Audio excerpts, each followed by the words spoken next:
The rain came down in iron sheets, the kind of London rain that did not fall so much as collapse from the sky in vertical ruin. Marisol Pendleton stood beneath the meager awning of Crampton's bookshop, with her gloved hand outstretched, fingers spread, watching water sluice off the brim of her bonnet and pool in the cracks between the cobblestones. She had not brought a cloak heavy enough for this. She had not brought a carriage at all. She had brought one umbrella, oiled silk and scarcely large enough for one, and she was now 12 streets from her lodgings, with no hope of a hackney in this weather, and no coin to spare for one, even if she found it. She drew a breath that smelled of wet wool and coal smoke, and stepped out into the deluge. 3 paces. 4. The umbrella opened above her with a soft snap, and at once the wind caught it, tugging it sideways like a living thing. She gripped the handle hard, ducked her head, and walked on. She did not see the man until she nearly walked into him. He was standing in the middle of the pavement, head bare, dark coat already soaked through across the shoulders. A tall, severe figure, with rain running off his black hair in rivulets, one hand pressed flat against the brick wall behind him, as if it were the only thing holding him upright. There was a thin red line at his temple, washed pale by the rain.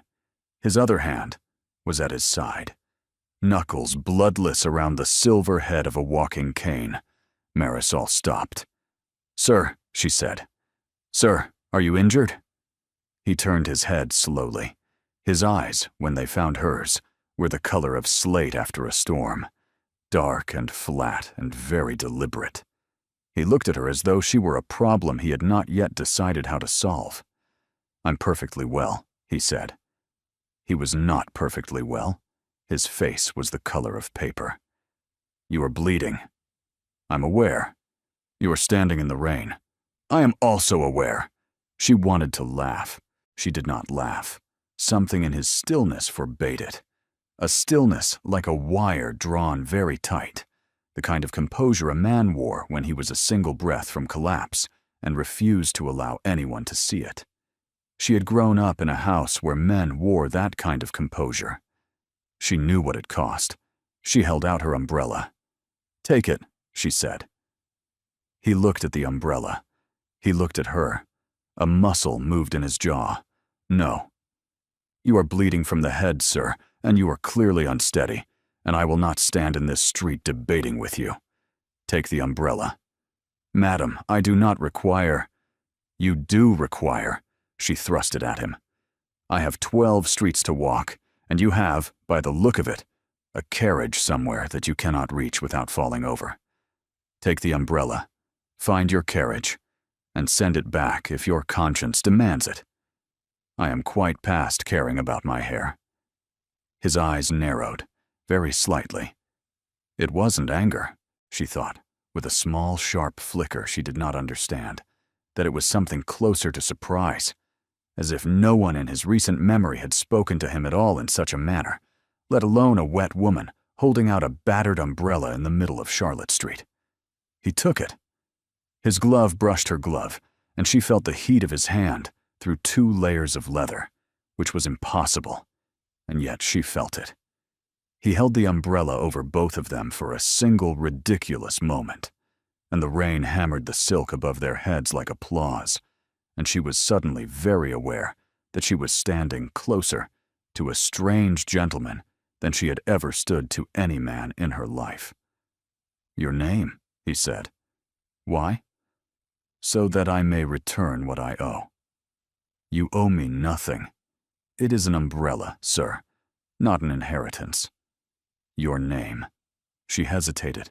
Then, because the rain was cold and his face was very pale, and she did not, in the end, have the strength to refuse him, she said, "Pendleton.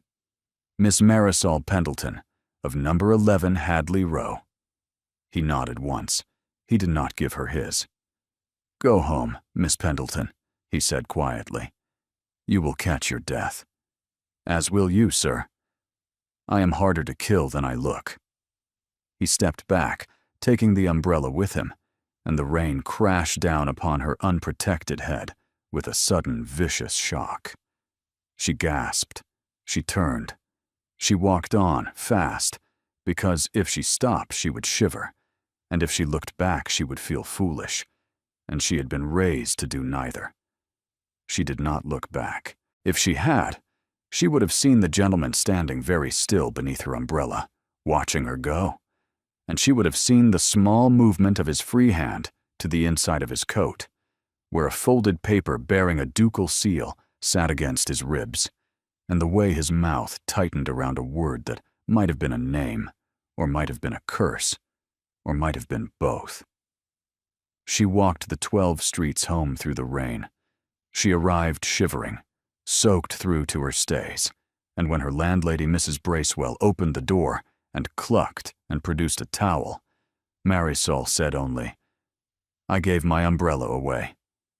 "To whom, child?" "A man," said Marisol. "I do not know his name." She would learn it the following morning.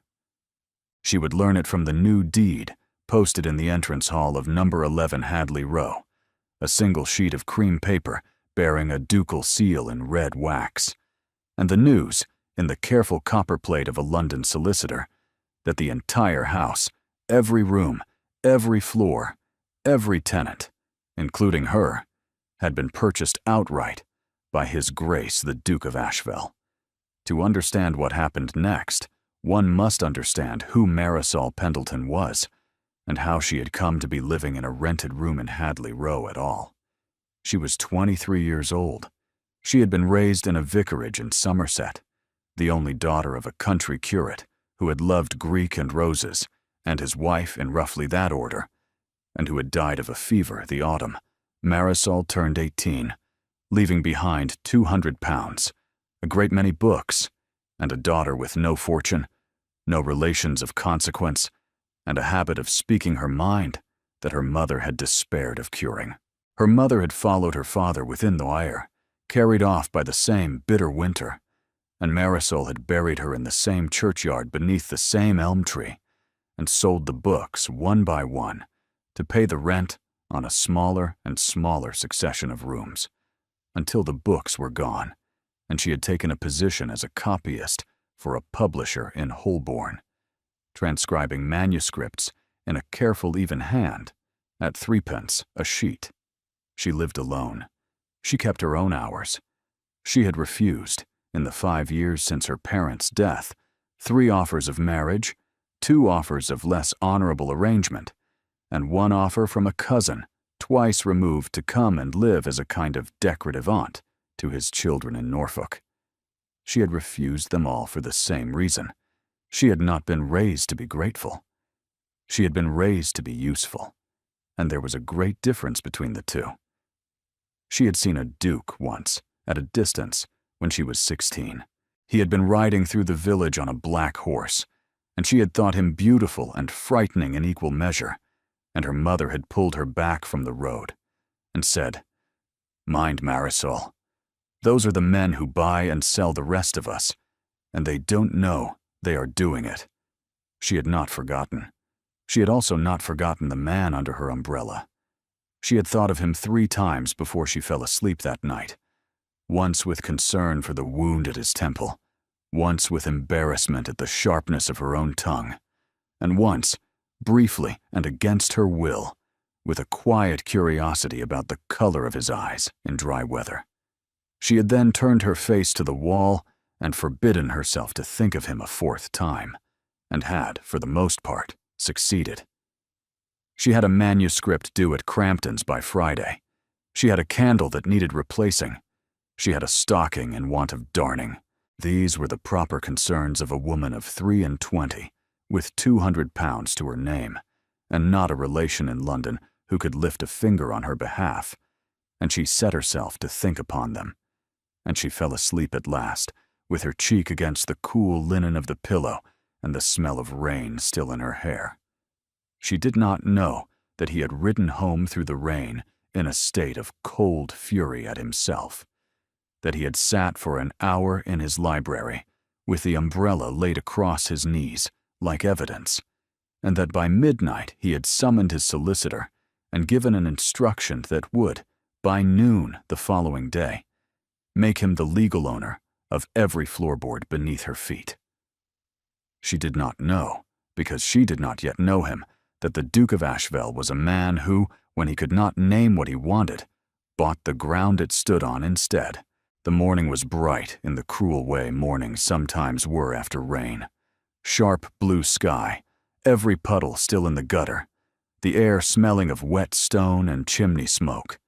Marisol came down the stairs in her plain gray work dress, with her hair pinned up still damp at the nape, and she stopped at the bottom of the stairs because there was a small crowd in the entrance hall. Mrs. Bracewell was there, in her apron, with a color high in her cheeks. The two clerks from the second floor were there. The widow, Mrs. Halloran, from the first floor parlor, was there with her cat in her arms, and the cat was hissing. They were all looking at the wall beside the door, where a sheet of cream paper had been pinned up with 2 brass tacks. "Read it, Miss Pendleton," said Mrs. Halloran. "You read better than the rest of us." Marisol read it. She read it twice. It was a single sheet of foolscap, written in the careful copperplate of a London solicitor's chief clerk, and it stated, in language so dry it scarcely seemed to belong to the matter at all, that the freehold of number 11, Hadley Row, together with the messages and tenements appertaining thereto, had on the previous evening been conveyed, by private treaty and full consideration, to the present owner. The present owner was named in the 3rd paragraph. The present owner had, at the foot of the page, set his seal. Then she said, very calmly, "Whose seal is that?" "Asheville," said one of the clerks, who was a thin youth with ink on his fingers and a great interest in Debrett's. "The Duke of Asheville, inherited 18 months back, lives in Berkeley Square, doesn't go about. They say he's a recluse and a tyrant, and he had a duel last spring with—" "Thank you, Mr. Finch," said Mrs. Bracewell. "That will do. They say also, Mr." Finch went on, lowering his voice and not in the least deterred, "that he has not been seen at any rout, ball, or assembly since the title fell upon him, and that his own aunt in Grosvenor Square sends his correspondence back unopened, and that the only person admitted to his house is his solicitor and possibly his physician, and the physician complains that even he is not admitted as often as he should like." "Mr. Finch," said Mrs. Bracewell, with the weary patience of a woman who had heard her clerk recite the contents of Debrett's many times, "if you have a useful observation to make upon the present circumstance, you will make it. If not, you will close your mouth and assist me in thinking." Mr. Finch closed his mouth. Marisol stared at the seal. Red wax, a stag's head. She had pressed an umbrella into a man's hand on Charlotte Street last evening, and she had given him this address, and she had thought him a private gentleman with a head wound and a bad temper, and now there was a stag's head in red wax on her landlady's wall. "He has bought the house," Marisol said. "Apparently," said Mrs. Bracewell, "all of it. Apparently. Including," said Marisol, "the tenants." "Now that," said Mrs. Halloran, "is a turn of phrase, my dear." "It is a turn of fact, Mrs. Halloran." "It is a turn of both, then, which is the most awkward kind." Marisol felt something small and cold begin to rise in her chest, and she pushed it down because her father had taught her that a woman who panicked was a woman who lost, and she was not yet certain whether she had lost. She set her hand against the wallpaper to steady herself. The wallpaper was the color of weak tea. She had stood in this hallway for 2.5 years, and she had never, until this moment, noticed the color of the wallpaper. And she thought perhaps that was because a wallpaper one paid rent upon belonged in some small, invisible way to oneself, and a wallpaper one did not pay rent upon belonged to a stranger, and the difference was very great. There was a knock at the door, Mrs. Bracewell opened it. A footman stood on the step in claret livery, very wet about the boots, holding a folded note on a small silver tray. He bowed precisely the right amount for a household of unknown rank. He was a young man with a serious face, and he had been trained, Marisol thought, by someone who had also trained the man under her umbrella, because there was the same cold composure in him, the same readiness to be looked at without being examined. "For Miss Marisol Pendleton," he said, "with his Grace's compliments." The hall went silent. Even the cat stopped hissing. Marisol took the note. She broke the seal, the stag again, in red, and she unfolded the paper, and she read 3 lines, written in a hand, so disciplined it might have been engraved. "Miss Pendleton, I find I owe you an umbrella and an explanation. I shall call at 3 o'clock this afternoon. You may, if you wish, refuse to receive me. Asheville." She read it again. She read it a 3rd time, because the first reading had been to comprehend the words, and the second to comprehend the courtesy of them. "You may, if you wish, refuse to receive me." And the 3rd to comprehend the small, careful thing he had done in writing them, which was to give back to her, in a single line, the choice he had taken away from her with the deed. She looked up at the silent hallway, at Mrs. Bracewell's wide eyes, at Mr. Finch's open mouth, at Mrs. Halloran's slow smile, at the footman waiting in the doorway with the perfectly impassive face of a man who had been trained never, ever to react. "Tell his Grace," Marisol said, and her voice was steady, and she was rather proud of that, "that I shall be at home at 3. The footman bowed. He withdrew. The door closed. Mrs. Halloran said into the silence, "Miss Pendleton, dear, what on earth did you do to that man yesterday?" Marisol Pendleton looked at the deed pinned to the wall, at the stag's head, at the red wax, at her own address written in copperplate beneath a duke's signature, and she did not answer, because she did not yet know. But she would. By 3 o'clock that afternoon, she would. He came at 3, not 5 minutes past, not 5 minutes before. The clock in Mrs. Bracewell's parlor was still finishing its 3rd low chime when the carriage stopped in the street, and the same claret-liveried footman opened the door, and a tall man in a dark green coat stepped down onto the wet curb. Marisol watched him from the parlor window, half hidden by the curtain, and she felt a small, unwelcome lurch in her chest that she identified, after a moment of honest examination, as fear. He looked entirely different in dry weather. The wound at his temple had closed to a thin, pale line. His black hair had been combed back severely from his brow. He moved with a careful, even stride that was not quite a limp, and the cane in his right hand was no longer a prop, but a plain article of dress. He did not look up at the window. He did not need to. A man like that, she thought, never had to look. He simply knew when he was being watched, and let it be. Mrs. Bracewell showed him into the front parlor with the wide eyes of a woman who had not, in 20 years of letting rooms, ever shown a duke into anything.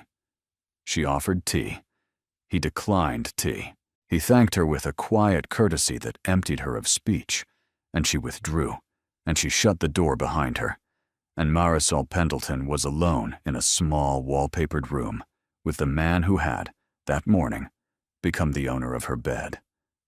He bowed. "Miss Pendleton, Your Grace, I am told that is now the correct form of address. I have not yet grown accustomed to it. That makes 2 of us, sir." A flicker, very small, very quick, at the corner of his mouth. Not a smile, the ghost of where a smile might have lived in a different man. "Will you sit?" she said. "I will stand, if you will permit it. I am not at present comfortable sitting." She remembered then the careful stride and the cane, and she felt a hot, small flush of her own discourtesy. She did not apologize. She had been raised not to apologize for things she had not done. She gestured instead to the fire, and he went to stand near it. And she sat in her father's old reading chair, with her hands folded in her lap, and she waited. He did not make her wait long. "I owe you an umbrella," he said. "I have brought you one. It is in my carriage. It is, I am told, of better quality than the one you gave me, and you may consider that a debt repaid or an insult according to your temper." "And the house?" He did not pretend not to understand. "The house is not a debt repaid, Miss Pendleton. The house is something else." "What then?" He looked at her for a long moment. The slate-colored eyes in dry weather were, she noted unwillingly, a very dark gray, with a thin line of black at the rim of the iris, and they didn't move from her face. "I do not yet know," he said. "That," said Marisol, "is not an acceptable answer, Your Grace." "No, I imagine it is not. You have purchased the building in which I sleep. You have purchased the rooms of an elderly widow and her cat and 2 clerks and a landlady who has been here 22 years. You have done this in a single afternoon on the evidence of an umbrella, and you have come here to tell me you do not know why."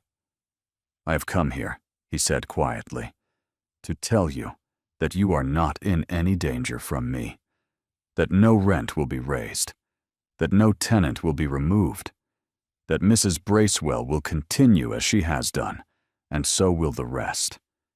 The deed is in her name, in trust, with my solicitor as guarantor. I have given instructions that no person under this roof is to be discommoded in any particular by yesterday's decision." "Then why purchase it at all?" He was silent. "Your Grace," she said, and her voice was steadier than she felt, "you must give me an answer. I am a woman without family or fortune. You are a duke. The disparity between us is such that you may behave entirely as you please, and I may not. If you intended kindness, I will accept it. If you intended something else, I must know now, while I still have the strength to refuse it." He turned his head toward the fire. The line of his jaw was very hard. "I intended," he said, "not to lose track of you." She forgot briefly how to breathe. "That is not kindness, sir." "No. Nor is it quite respectable." "No. And it is certainly not an answer my mother would have approved of. I expect not." She rose to her feet. She did it because if she sat any longer, she would shake, and she would not shake in front of this man. "Your Grace," she said, "you will leave this house. You will take your umbrella with you. You will not return without my invitation. And you will, I think, sit down before you fall, because you have been favoring that leg since you came in, and I have no wish to explain to your physician why a duke collapsed in my landlady's parlor." He looked at her. He sat down. He sat down in the chair she had pointed to, slowly, with the careful movement of a man who had been wounded and was tired of pretending he had not, and he placed the silver-headed cane across his knees, and he closed his eyes for one moment that was not, she thought, weakness so much as a kind of surrender she did not understand. "My name," he said, without opening them, "is Cassian Vale. The title is recent. I did not seek it. I will go in a moment, Miss Pendleton, when the room has stopped tilting. You may, in the meantime, despise me at your leisure." She did not despise him. She wished, with sudden and shocking violence, that she did. 3 days passed. He did not call again. He sent no further notes. The deed remained on the wall, the rents remained unchanged, and Mrs. Bracewell developed a habit of polishing the brass tacks every morning as though they were saints' relics. The widow Halloran's cat resumed its hissing at strangers. Mr. Finch, the clerk, acquired a copy of Debrett's and read aloud at breakfast every entry pertaining to the Vale family, of which there were many, and most were dreadful, until Mrs. Bracewell took the book away and hid it behind the flower. Marisol returned to her work. She walked to Crampton's bookshop each morning with a parcel of finished pages and a fresh manuscript under her arm, and she walked back each evening through the same streets, and she did not look for a tall man with a cane at any of the corners, and she certainly did not feel the small dropping disappointment in her stomach when she did not find him there. She told herself, when she caught herself in the act of not looking, that not looking was what she had asked for. She had ordered him from the parlor. He had gone. He had honored her order by his absence, and she ought to be grateful. And she was, almost. On the fourth day, she found someone else. She had stopped at Crampton's window to look at a new edition of Mrs. Radcliffe's letters, when a voice at her elbow said her name in a tone of warm surprise. And she turned and saw a face she had not expected to see in London for another 6 weeks. Miss Pendleton, by all, that is wonderful. Mr. Ainsworth. He took her hand. He held it a fraction too long, which was his habit.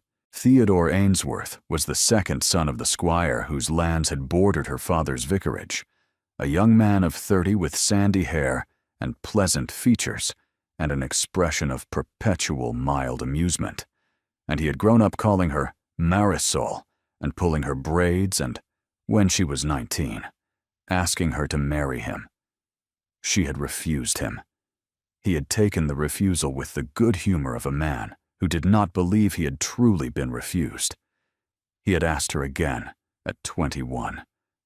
She had refused him again.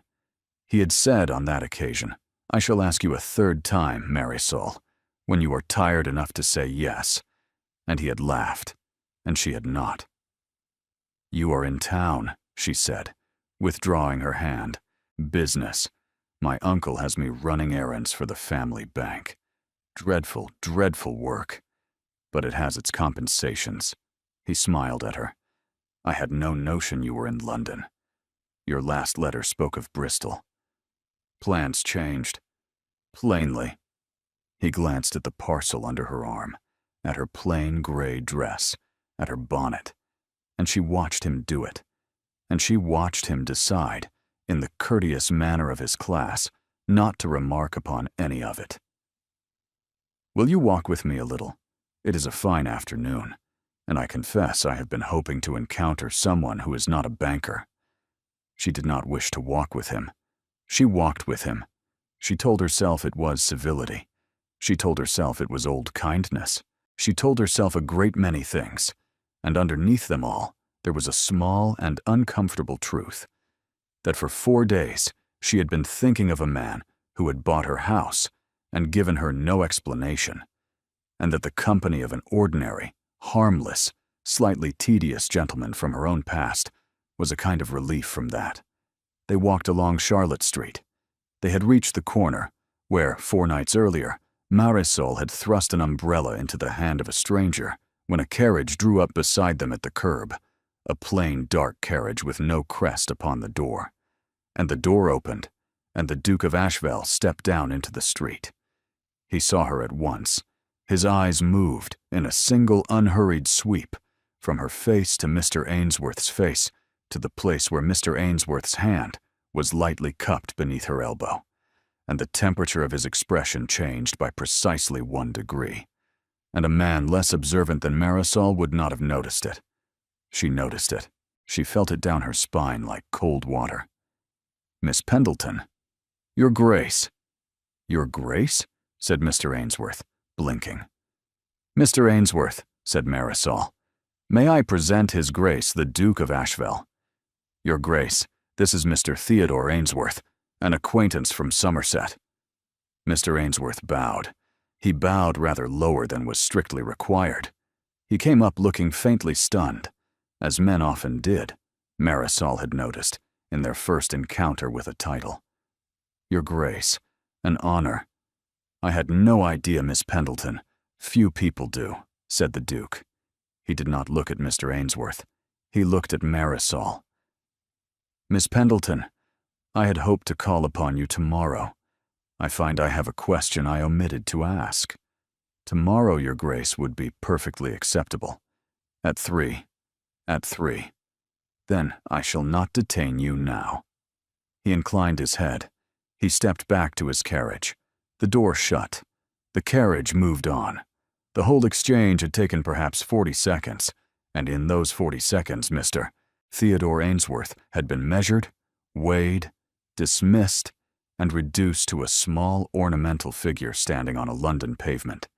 And he did not, Marisol observed with a flicker of something dangerously like satisfaction, appear to understand that any of this had happened. "Marisol," he said, when the carriage was out of sight. "Marisol." "The Duke of Asheville." "It is a passing acquaintance. He calls upon you." "He calls upon a great many people, I am sure." "At 3 o'clock. "Mr. Ainsworth, I should like to go home." "I shall walk you." "You shall not." She left him standing at the corner with his mouth slightly open. She walked the rest of the way alone, and she did not, on this occasion, mind the rain that had begun, very lightly, to fall again from a sky that had been clear 10 minutes before. She wondered, all the way home, what the question was that he had omitted to ask. He did not ask it at 3. He arrived precisely on the hour, as before, and he was shown into the same parlor, and he was offered the same tea, and he refused it again. He did not, this time, stand by the fire. He sat directly in the chair he had taken on his last visit, and he placed the cane across his knees and folded his gloved hands upon it, and he looked at Marisol with the steady appraising attention of a man reading a contract. "You are recovered, sir." "I'm better." "Yes." "And the question?" "Will come in due course. Your Grace, I have a great deal of work this afternoon. If you have come only to look at me, I had rather you said so." The corner of his mouth did the thing again, the almost smile that was not a smile. "Tell me about the gentleman in Charlotte Street." She had expected a great many questions. She had not expected that one. She felt the color move up her throat before she could prevent it. "Mr. Ainsworth is an old neighbor." "From Somerset." "Yes." "His family boarded yours." "Yes." "He has asked you to marry him." She stared. "I beg your pardon?" "He has asked you to marry him," said the Duke quietly, "more than once. He intends to ask you again. I should like to know whether you have any present intention of accepting him." She rose. She could not help it. She rose, and she walked to the window, and she set her hand against the cool glass to steady herself, and she did not turn for a long moment, because she did not trust her face. The glass was cold beneath her palm. The street outside was empty. She could see, in the wavy old pane, the faint reflection of the man in the chair behind her, and he had not moved. He was watching her back, and she knew he was, and she did not turn until she had governed her face entirely, because she had been raised by a curate's daughter never to give a man the satisfaction of an unguarded countenance, and she would not begin today. "How?" she said at last. "Do you know that?" "It is my business to know things." "It is not your business to know that." "No," he said, "it is not." "Have you had me followed, Your Grace?" "No." "Have you had him followed?" A pause. "Yes." She turned. She was not, she discovered, angry. She was something colder and clearer than anger, and she walked back to the chair opposite him, and she sat, and she folded her hands, and she said, "Explain." He did not flinch. He did not look away. He met her gaze with the same level gray attention he had brought into the room with him, and when he spoke, his voice was very quiet. "3 days ago I instructed a man in my employ to ascertain whether any gentleman of your acquaintance had recently arrived in town. I did not give him the names of the tenants of this house. I did not give him your correspondence. I gave him the streets you walk in and the shops you frequent, which I had observed myself, and I told him to bring me word if a man approached you in any of them. He brought me word yesterday evening. I came to Charlotte Street this afternoon to see for myself." You came to see for yourself. Yes. Why? He did not answer. Your Grace, why? Because, he said, with a kind of quiet ferocity that did not raise his voice at all. If you are going to be persuaded into marrying a man, Miss Pendleton, I would prefer to know the size of the ground I am losing. The room was very still. The fire ticked. A coal fell. Somewhere upstairs, Mrs. Halloran's cat thumped from a windowsill to the floor and complained loudly about the journey. Marisol could not look away from him. That is not a thing a duke says to a copyist, she said. No. It is not a thing a gentleman says to a stranger. No. It is not a thing, she said, and her voice was uneven now, and she was suddenly furious at it. That a man who has known me 4 days has any right at all to feel. I am aware. Then why have you said it? Because you asked. I did not ask. You asked twice. Why? I do not lie to women who ask me twice. She put her hands over her face. She did not weep. She had not wept in the 4 days, and she would not begin now. She kept her hands over her face for the count of 10, because she needed 10 seconds in which he could not see her, and when she lowered them, she had her voice back. You will leave this house, sir. Yes. You will not have me followed again. No. You will not have him followed again. No. And whatever it is you are feeling, Your Grace, you will set it aside, because I am not a piece of ground, and I am not a debt, and I am not a thing to be tracked through London. Do I make myself plain? Entirely plain. He rose. He bowed. He went to the door, and he stopped with his hand upon the latch, and he did not turn his head when he said, I will not call again, Miss Pendleton, until you summon me. I will continue to honor the deed and the tenancy and the rents, and you will not see me upon Charlotte Street, or in Holborn, or at Crampton's, or anywhere else you walk. You have my word. Thank you. But you should know, he said, still without turning, that Mr. Ainsworth is in London on instruction. His uncle's bank is in difficulty. His family's estate is mortgaged twice over, and the second mortgage is held by a man in Bristol, who will foreclose in March. He has been sent to find a wife. He has a list. You are upon it. The door closed behind him. She sat for a long time in the parlor, alone, with her hands very tightly folded in her lap, and the fire ticked, and the deed on the wall in the entrance hall held its red wax seal up to the gathering afternoon dark, and she did not move until Mrs. Bracewell knocked, an hour later, to ask whether she would take any supper. She would not. She did not summon him. She did not summon him for 9 days. She walked to Crampton's, and she walked home again.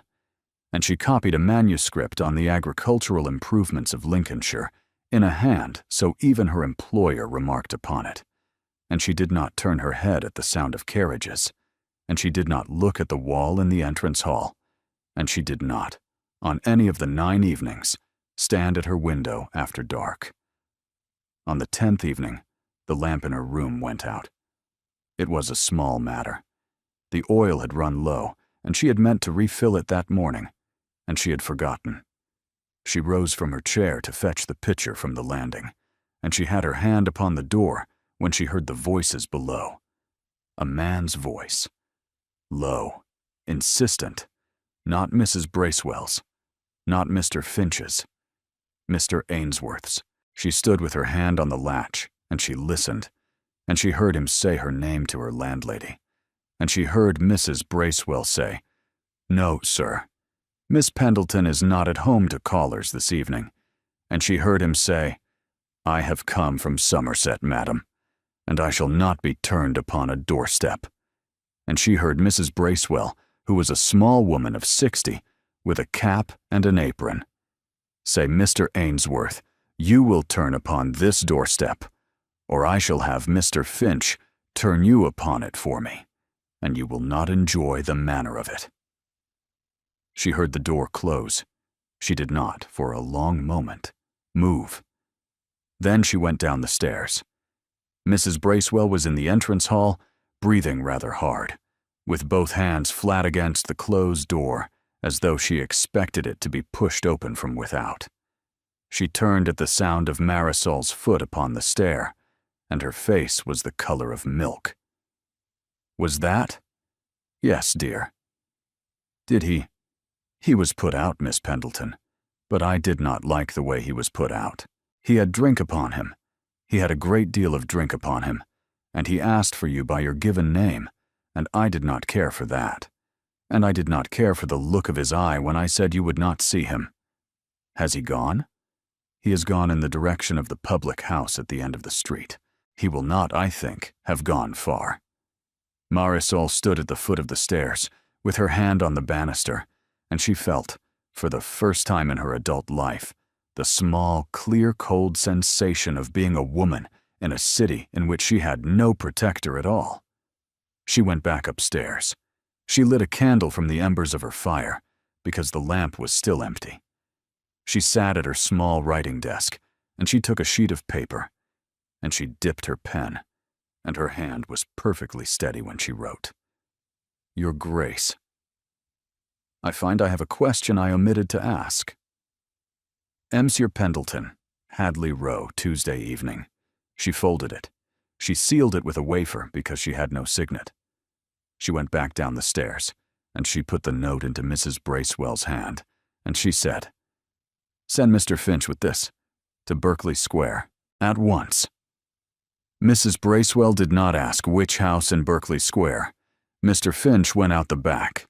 He came back within the hour with his hat askew, and the news that his Grace had been at his club, that he had been fetched out of his club, that he had read the note in the carriage, and that he was, at this moment, on his way. Marisol sat in the parlor with the candle. She heard the carriage. She heard the door. She heard a voice in the entrance hall, not raised, not hurried, but with a small, flat authority in it that emptied the hall of every other sound.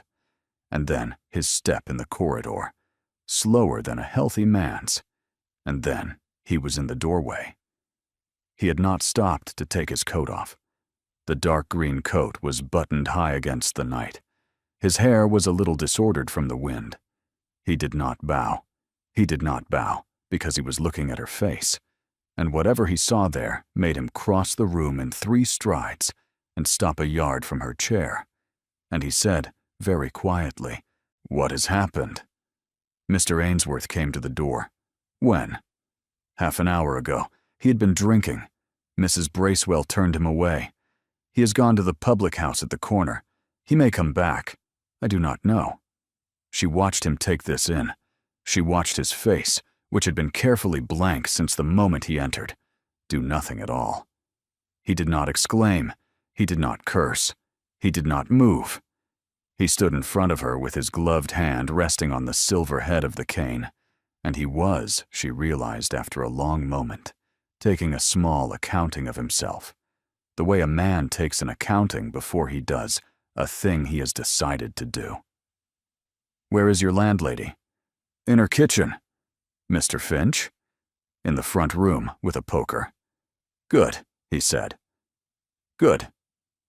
Miss Pendleton, you will go and sit with Mrs. Bracewell in the kitchen for 1 hour. I shall not enter this room again. I shall sit in the front room with Mr. Finch, and we shall wait. And if Mr. Ainsworth returns to this door, I shall speak with him in the street. And you will not see it, and you will not hear it. At the end of the hour, if he has not come, I shall go away again. Is that acceptable to you? Yes. Are you afraid? She opened her mouth to say no. She closed it. She looked at him. Yes, she said. He set the cane against the chair. He took off one glove, slowly, and then the other, and he laid them on the small table beside her. And he did not touch her. He did not so much as brush her sleeve, but he stood there in his shirt cuffs, with his bare hands very still at his sides, and he looked down at her, and he said, You will not be afraid in this house again. Not while I am alive. Do you understand me, Miss Pendleton? Yes. Say it. I understand you. Good. He picked up the cane. He went out. The door closed behind him with the soft click of a latch falling into place, and Marisol Pendleton sat in her chair with 2 empty gloves on the table beside her, and she put her face into her hands, and she did not weep, because she hadn't wept in 5 years, and she would not begin now. But she sat there with her face in her hands for a long, long time, and her shoulders shook in a way that wasn't weeping, but was very close to it. Mr. Ainsworth did not return that night. He had, as it transpired, fallen asleep over a glass of brandy in the snug of the 3 Crowns, and the publican had thrown a coat over him, and he had woken in the morning with a headache, and no clear memory of where he had been or why. The Duke of Asheville sat in Mrs. Bracewell's front parlor with Mr. Finch and a poker until 2 in the morning. He drank 1 cup of weak tea. He did not speak more than 10 words. At 2 o'clock he rose, took his gloves from the table in the other room without entering it, bowed to Mrs. Bracewell, told Mr. Finch he was a credit to his sex, and went out to his carriage. Marisol stood at her dark window upstairs and watched him go. He looked up. He did not raise a hand. He did not nod. He simply looked up once at the unlit square of her window, as though he had known precisely which window it was. And then he stepped into the carriage and was gone. She slept that night with the empty gloves on the table beside her bed. She did not know why she had brought them upstairs. She did not, in the morning, send them back. He came at 3 the following afternoon. She had not summoned him a second time. He came anyway, because the rules they had set between them had been built for a quieter trouble, and last night had not been quiet, and they both knew the rules no longer applied. Mrs. Bracewell admitted him without speaking. He went to the parlor without being shown. Marisol was already there. She had laid the gloves upon the small table. He saw them. He did not pick them up. "Sit down, Your Grace." He sat. "I have been thinking," she said, "for most of the night. I have decided that I am owed a great many answers, and you are the only person who can give them to me. And I have decided also that I shall not pretend to be calm while I ask for them. Will that suit you?" "It will suit me. Why did you buy this house?" He drew a breath. He let it out. "Because," he said, "when I walked away from you that evening in the rain, I had a bullet in the muscle of my thigh that I had been ignoring for 3 hours, and a slight concussion from striking the corner of a bookcase as I fell, and I had come out of my carriage in Charlotte Street because I could not bear another moment of being looked at by my physician, and I was leaning against a wall trying to decide whether to faint, and a young woman walked out of the rain and gave me her umbrella and called me sir and ordered me to find my carriage, and I wished, with a violence I did not understand, never to lose sight of her again. I did not have a name for the wish. I did not examine it. I went home and gave my solicitor an instruction. By the time I had begun to examine it, the deed was drawn. A bullet. A duel. The previous afternoon. Not my choosing, but I am told no duel ever is. With whom? A man who is no longer of consequence. He is in Calais, I am informed, and may stay there. Why? He looked at the fire. He had said a thing about my mother that he should not have said. I gave him an opportunity to retract it. He declined. The matter is closed. Your Grace. Cassian, he said quietly. If we are to have this conversation, Miss Pendleton, you will use it. She closed her eyes for a moment. Cassian. Yes. Why have you not lost interest? In what? In me. It has been a fortnight. You have seen me 4 times. I have refused you twice. I have ordered you out of this room. I have pulled you back into it. Any other man would have lost interest by now, and any other man would have been right to. I am aware. Then why? He was silent for a long time. "Because I am 31 years old, Miss Pendleton, and I have been a duke for 18 months, and before that, I was the second son of a man who did not love me, and the brother of a man who did, and my brother is dead. He died in a phaeton accident in Hyde Park on a Sunday afternoon in April, in front of a great many people, and he was 26, and he was the better of us in every particular, and I inherited a title I did not want, and a great deal of money I did not need, and a house in Berkeley Square that has 53 rooms, and not one of them in which I wish to sit. I have spent 18 months in mourning that I am not permitted to call mourning, because dukes do not weep for younger brothers in any way that other men can see. I have not spoken kindly to anyone in those 18 months. I have not laughed. I have not slept the night through. I have transacted the business of the estate, and I have answered correspondence, and I have sat for my portrait, and I have done none of it as a living man does it. And then it rained on Charlotte Street, and a stranger spoke to me as though I were a person and not a position, and ordered me about as though my consequence were nothing, and refused me an answer, and walked away into the rain. And he stopped. He passed his hand across his face.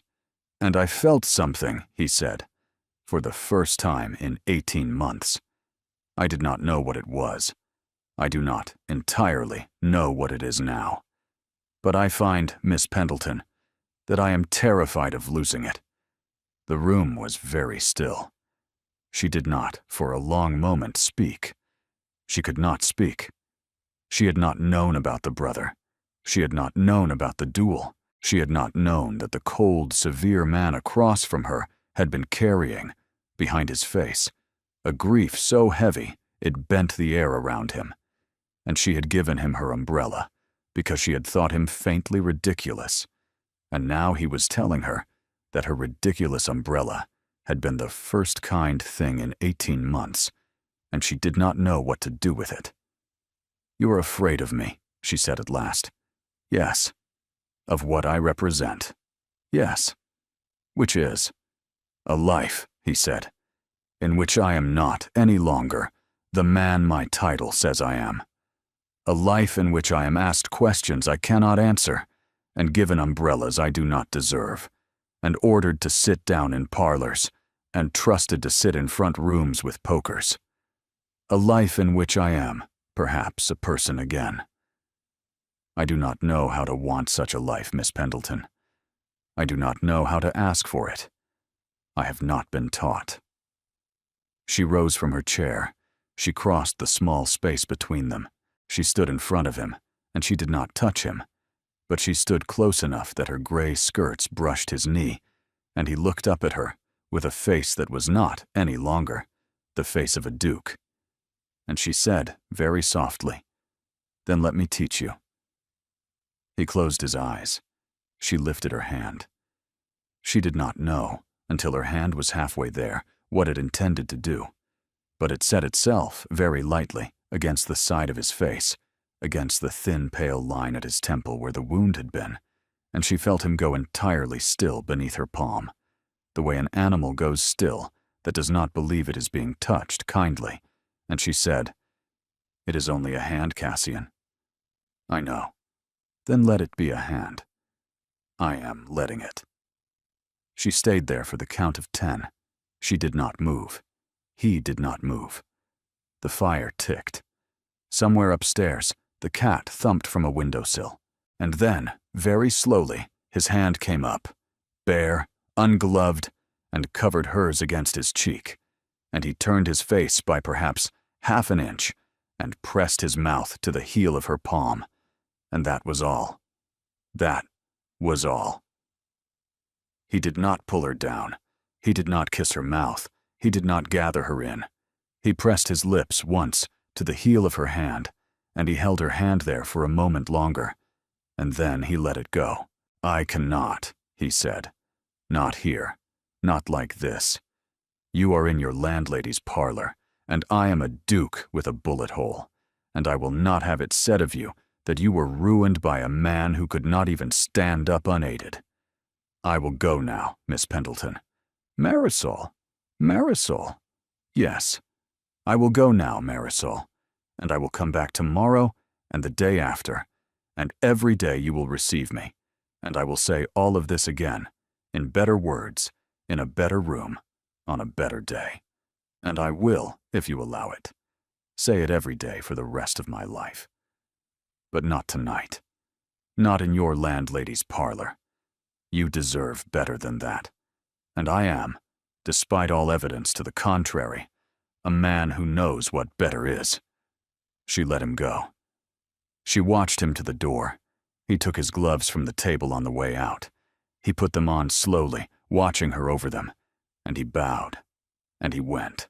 Marisol Pendleton stood alone in the parlor for a long time, with the heel of her hand pressed against her own mouth where his had been, and she discovered, rather distantly, that she was crying. She had not cried in 5 years. She did not, this time, make herself stop. The world did not let them have a single quiet day. The world rarely does. The world had, in this case, a particular reason. For while Marisol Pendleton was crying in her parlor, and the Duke of Asheville was riding home through the early dark of a London evening, with a bare hand pressed against his own mouth, in a manner he would have died before letting any servant see, Mr. Theodore Ainsworth was sitting in the back parlor of a public house in Cheapside, with 3 men in greatcoats and a glass of brandy he could not afford, and he was being asked questions about the woman he had failed to call upon the previous night. The men in greatcoats were from the bank in Bristol that held the second mortgage upon his uncle's estate. They had, that morning, withdrawn their patience. They had given Mr. Ainsworth a number of weeks, 4 to be exact, to produce either a marriage settlement or a sum of money he did not possess. They had named a specific lady. They had named her by her full name and her address and the name of her landlady, and they had said, in the unbothered tone of men who did this sort of thing for a living, that they did not, frankly, mind which lady so long as the figure on the marriage lines was in excess of £7,000. But that Miss Pendleton had been mentioned in his correspondence to his uncle as the most tractable of the candidates, and that they were, on the whole, in favor of tractable. Mr. Ainsworth had drunk the brandy. He had said yes to everything. He had walked to Hadley Row that night with a head full of brandy and a heart full of resentment, and he had been refused at the door, and he had slept in the snug of the 3 Crowns, and he had woken with a headache and no clear plan. But the men in greatcoats had a clear plan, and their plan did not require Mr. Ainsworth's clarity. It required only his presence. He spent the morning of the day that Marisol cried in her parlor writing a letter. He wrote it in a careful, sober hand. He addressed it to Miss Marisol Pendleton of number 11 Hadley Row. He apologized, with great and convincing humility, for his behavior of the previous evening. He explained that he had received troubling news from his family that morning, and that the news had distressed him into drink, and that he had walked to her door in a state unworthy of his upbringing, and that he was deeply, deeply ashamed. He begged her forgiveness. He begged for 1/2 hour of her time in any public place she chose, with any chaperone she chose, that he might ask her a single question and receive a single honest answer, after which he would never, upon his honor, trouble her again. He sent the letter by a respectable boy. He did not, in the letter, mention the men in greatcoats. He did not mention the bank. He did not mention the 4 weeks, or the £7,000, or the word tractable. The letter was, on its face, the letter of a contrite gentleman. Marisol read it at 4 in the afternoon, sitting at the same desk where she had written, "I find I have a question I omitted to ask." She read it twice. She set it down. She picked it up. She read it a 3rd time. Mrs. Bracewell came in with tea and saw her face and went out again without speaking. She knew, of course, that she should not go. She knew also that Cassian, She had begun, in her head, to call him Cassian, and the name had a weight in her chest that she did not yet trust herself to examine. Had told her, in plain terms, what Mr. Ainsworth was. He had told her about the bank. He had told her about the list. She had every reason to put the letter into the fire, and every reason in the world not to step into a public place with a man who had stood drunk on her doorstep at 10 o'clock at night. But she also knew this. She had been raised by a curate's daughter to take a man at his word until he proved otherwise, and Mr. Ainsworth had asked, in writing, in a sober hand, for 1/2 hour and a public place and a chaperone of her choosing, and a single honest answer to a single question. She had refused him twice already in her life.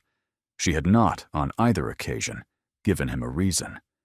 She had simply said, no. She thought, perhaps, she owed him a reason.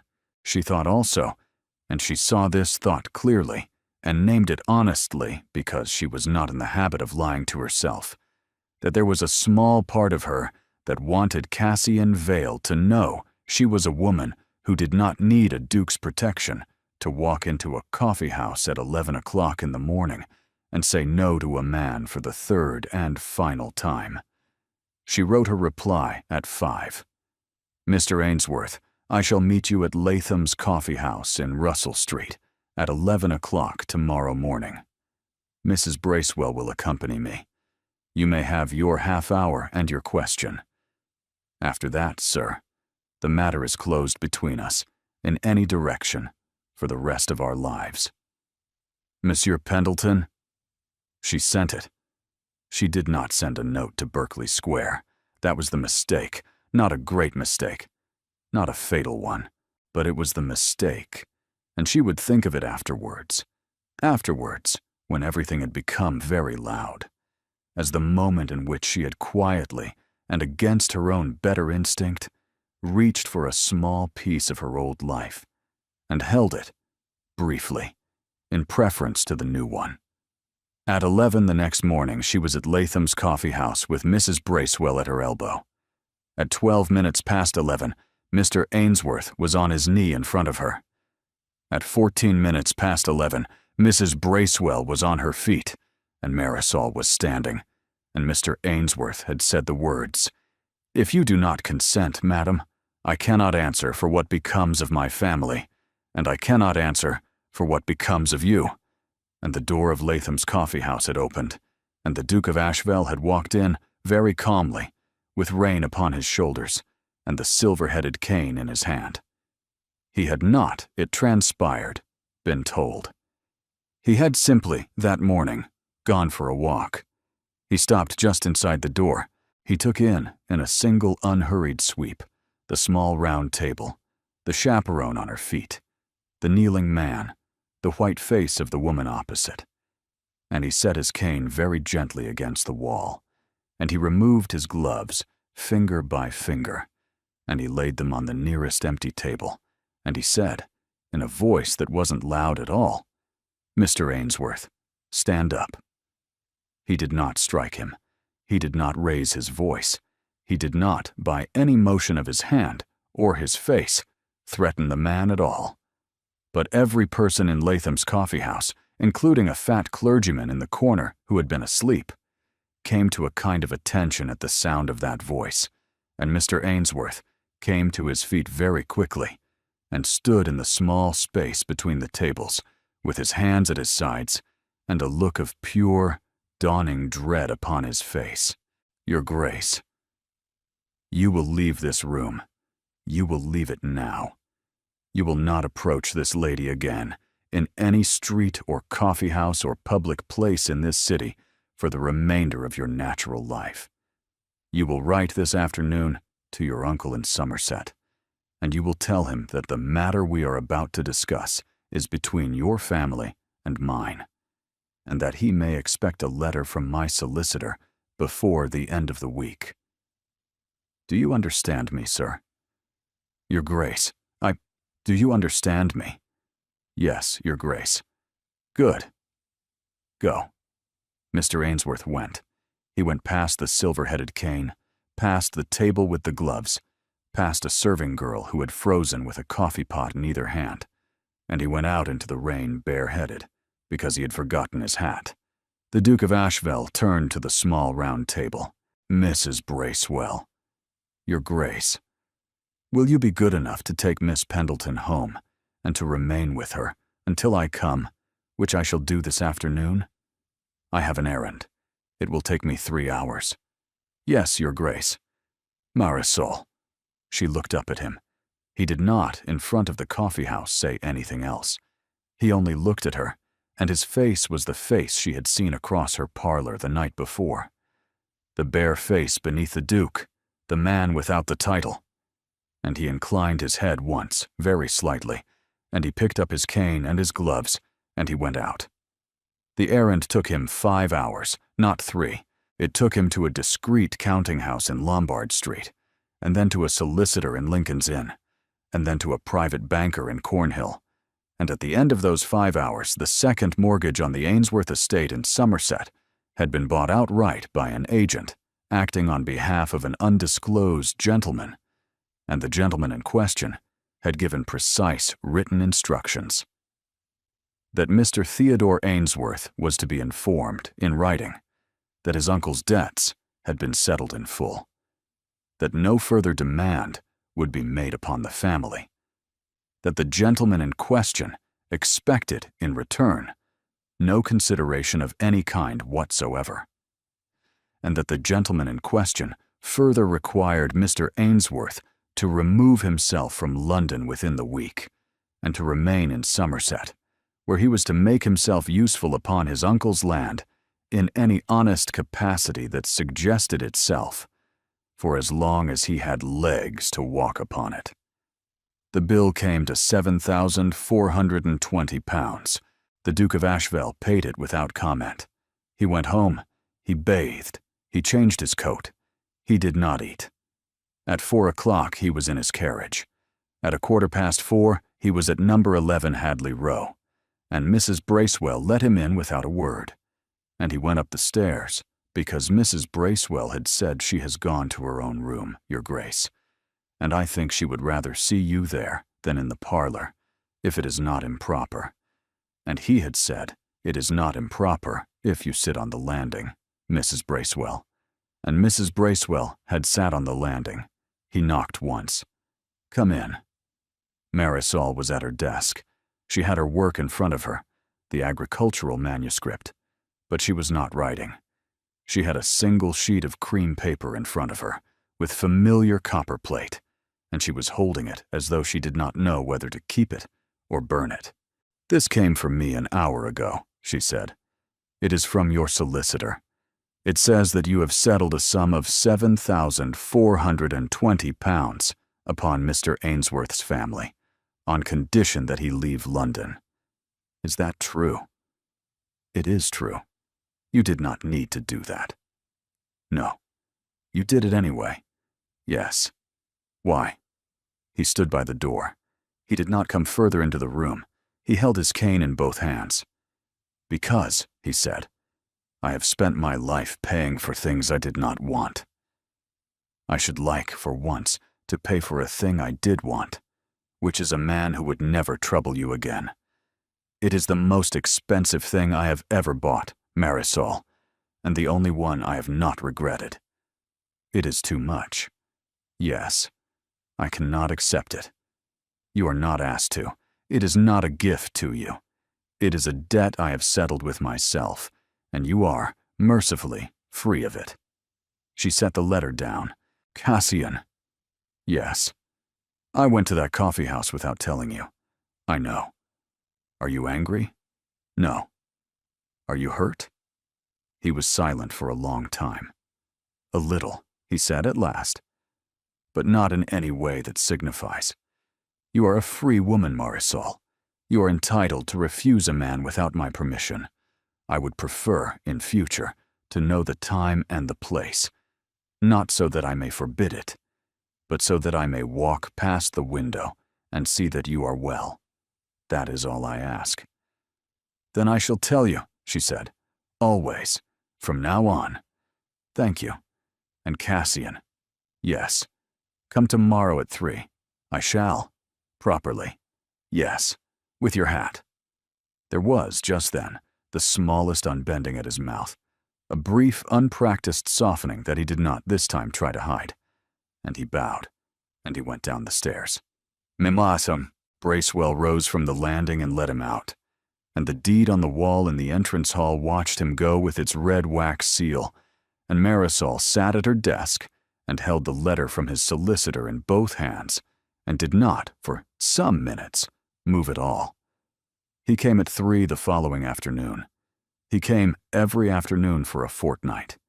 He came at 3, and he stayed an hour, and he sat in Mrs. Bracewell's parlor with the door open, and Mrs.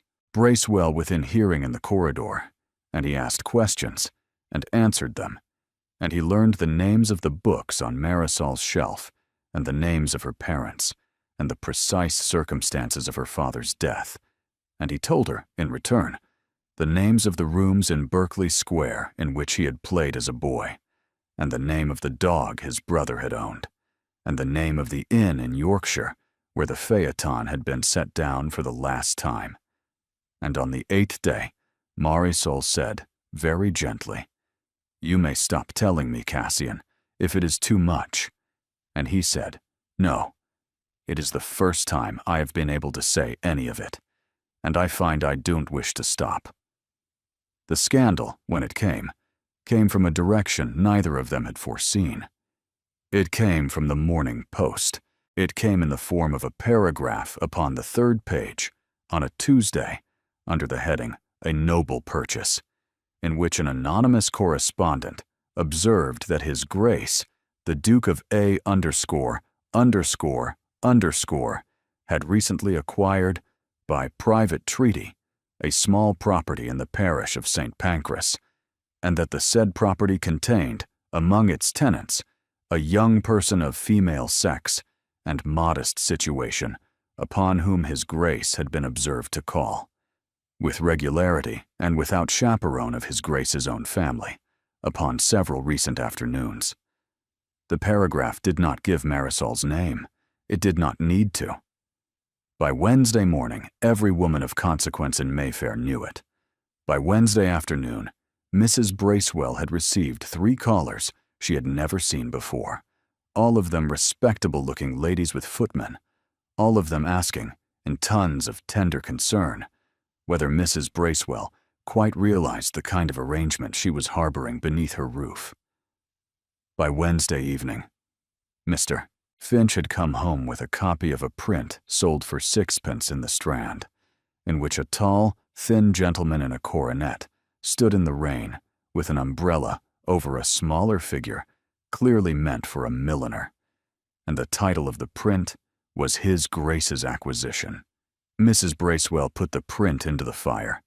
Marisol read the Morning Post paragraph twice and went pale, and then she put on her plain gray dress and her plainest bonnet, and she walked, in the middle of the afternoon, the full distance from Hadley Row to Berkeley Square, and she presented herself at the door of the Duke of Asheville's house, and asked the butler, in a voice that was perhaps not as steady as she would have wished, whether His Grace was at home.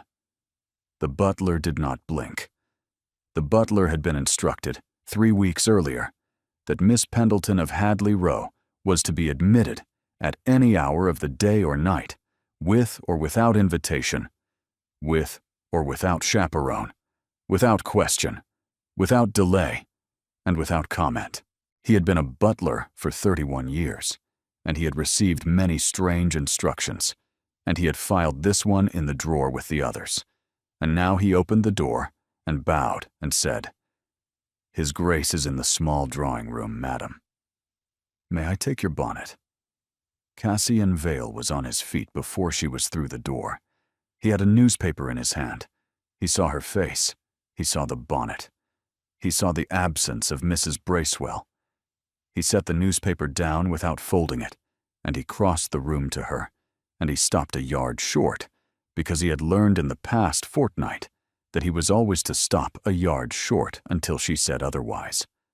"Marisol, you have seen the paper?" I have seen the paper. Then we must speak about it now, Cassian, because I have been thinking the whole way here, and I have made a decision, and I should like to make it before my courage gives out. Sit down. I will not sit down. I will stand. If I sit, I shall lose my place. He nodded. He stood. Cassian, she said, I know what is being said. I know what will continue to be said. I know that you have been respectful, and that I have been respectful, and that none of that will matter, because we have given the world a story it likes better than the truth, and the world will tell that story for as long as it amuses the world to tell it. I know also that you have an aunt in Grosvenor Square who has not spoken to you since you bought my house, and that your cousin in the country has written you a letter of which you have not told me the contents, but which has put a line between your eyes that wasn't there a week ago. I know that you are paying, every day, in the currency of your own family, for the privilege of taking tea in my landlady's parlor. I have known all of this, and I have continued to take the tea, because I am, it turns out, a less honorable person than I was raised to be. Marisol, I have not finished. Forgive me. I have decided, she said, that I cannot continue to take the tea unless we change the terms upon which it is taken. I cannot be your secret, Cassian. I cannot be the woman in the small house who is called upon at 3. I am too proud for it, and I love you too much for it. And if those are the only 2 arrangements available to me, I shall have to refuse them both, and go back to Somerset, and copy manuscripts there and forget you. His face did not move. Are those, he said, the only 2 arrangements available to you? You tell me. No, he said. There is a 3rd. Name it. He went down upon one knee. He did it carefully because of the leg, and she understood the carefulness, and she did not, this time, look away. He took her hand. He took it without asking. His were ungloved. He had not put gloves on since she had come into the room, and she had not, until this moment, noticed. Marisol Pendleton, he said, I have loved you since you handed me an umbrella in the rain, and I will love you, I am quite sure, until I am put into the ground. I have nothing to offer you that is worthy of you. I have a great house I do not know how to fill, and a title I did not earn, and a leg that will not, my surgeon tells me, ever be entirely sound, and a reputation as a tyrant, which I have done absolutely nothing to deserve and nothing to dispel. I have, in addition, a great deal of money, which I am told is meant to compensate for these things, and which I have begun to suspect actually does not. Will you marry me? Will you marry me publicly, and properly, and at once, and let us walk together past every print shop in the Strand, and let the world say of us what it will, because the world is going to say it whether we are married or not, and I would rather be married to you while it does. She looked at him. She did not immediately answer. She looked at the bare hand holding hers. She looked at the line at his temple. She looked at the cane laid carefully on the carpet beside him. She said, Cassian, you are kneeling on a hard floor. I am aware. Get up. Not until you answer. Then I shall answer. Yes. Yes, of course, yes. I have loved you since you sat down in my landlady's parlor, because I told you to, and I will marry you tomorrow, if you can find a clergyman, and the day after, if you cannot, and we shall go past every print shop in the Strand together, and they may make a print of that as well, if they please. Now stand up. Please. Stand up. He stood up. He stood up slowly, with her hand in his, and when he was standing, she did not let go of his hand, and he did not let go of hers, and they stood like that in the small drawing room in Berkeley Square for a long, uncounted moment, and then, very carefully, He drew her into him, and he set his forehead against hers, and he closed his eyes. "Say it again," he said. "Yes. Again. Yes, Cassian. Once more. Yes." "Thank you," he said. "Thank you. Thank you." He did not then kiss her. He waited until they were married for that, because he was a man who had said, "Not in your landlady's parlor," and meant it, and a small drawing room with a butler in the corridor was no better. But he held her, very gently, against his chest in the center of the room, with one bare hand upon the small of her back and the other in her hair, and Marisol Pendleton stood with her cheek against the wool of his coat and listened to his heart move very fast beneath it, and she thought, distantly, with a kind of wonder, that she had walked 12 streets in the rain a month ago to give an umbrella to a stranger, and she had walked, in fact, the whole of her life. They were married in a private chapel in Berkeley Square upon a Thursday morning, with Mrs. Bracewell as one witness and Mr. Finch as the other, and the Duke of Asheville's aunt from Grosvenor Square not present, and his cousin from the country also not present, and a small, bewildered chaplain who had not, in 40 years of service, ever conducted a ducal wedding in which the bride wore a plain gray dress, and the only flowers were a single bunch of violets that the bride had bought herself from a girl on the corner of Bruton Street that morning for 3d. The chaplain said the words. They said the words back. The Duke of Asheville kissed his Duchess upon the mouth in front of God and Mrs. Bracewell, who had been a widow for 20 years and a landlady for 22, and had not expected, ever again, to weep at a wedding. Wept, rather, a great deal. The scandal lasted 6 months. It lasted 6 months, and then it stopped, partly because the Duchess of Asheville turned out to have an extremely steady eye, and a way of looking through the women who had cut her in the street that emptied them, slowly, of the will to do it. Partly because the Duke of Asheville turned out to be a man who could, if he chose, ruin a bank by lifting his pen, and chose twice to demonstrate it. And partly because the Dowager Duchess, Cassian's mother, who had been in deep retirement in Hampshire, and who had, upon receiving her son's letter, traveled to London in 2 days at her age, which was 68, arrived at Almack's upon the arm of her new daughter-in-law, wearing the veil diamonds, and a face that dared any patroness in the room to remark upon it, and no patroness did. The aunt in Grosvenor Square came round in the 7th month. The cousin in the country came round in the 9th. By the end of the year, there were prints in the Strand again, but the prints were respectful, and Marisol kept one, framed in her dressing room, of a tall gentleman with a cane and a small woman in gray, walking together in the rain beneath a single umbrella, with the title, A Wet Afternoon in Mayfair. She did not, ever, give the umbrella back. He had bought her another, of better quality, on the very first afternoon, and had it sent in a long box. She used the new one. The old one, the oiled silk umbrella she had thrust into a stranger's hand on Charlotte Street upon a Tuesday evening, was kept in a glass case in the small drawing room of the house in Berkeley Square, with a small brass plate beneath it, bearing no name and no date, only one line in his hand. She gave it to me before she knew who I was. He liked, in the evenings, to sit in the small drawing room with a book, and to look at the case occasionally over the top of the page. She liked to sit beside him. They liked, both of them, to be in rooms together without speaking. They did not, in the end, sell the house in Hadley Row.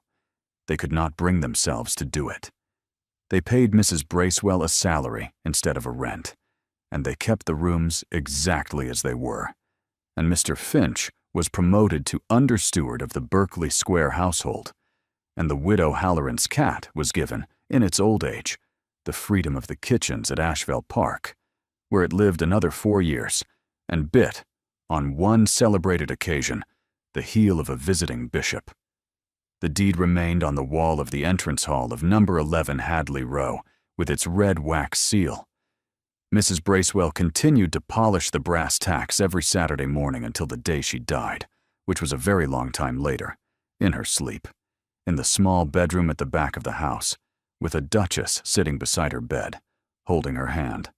On the second anniversary of the wedding, they went back to Hadley Row. They walked the 12 streets from Berkeley Square. They did not take the carriage. It was raining, not the iron rain of the first afternoon, but a soft autumn rain, the kind that smelled of leaves. And Cassian carried the umbrella, the new one, and Marisol walked under it with her arm through his and her hand on his sleeve. They reached the corner of Charlotte Street. They stopped. "Here," she said. "Here. You were leaning on that wall." "I wasn't leaning.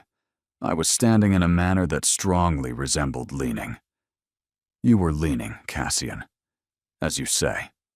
She smiled. He looked down at her under the umbrella.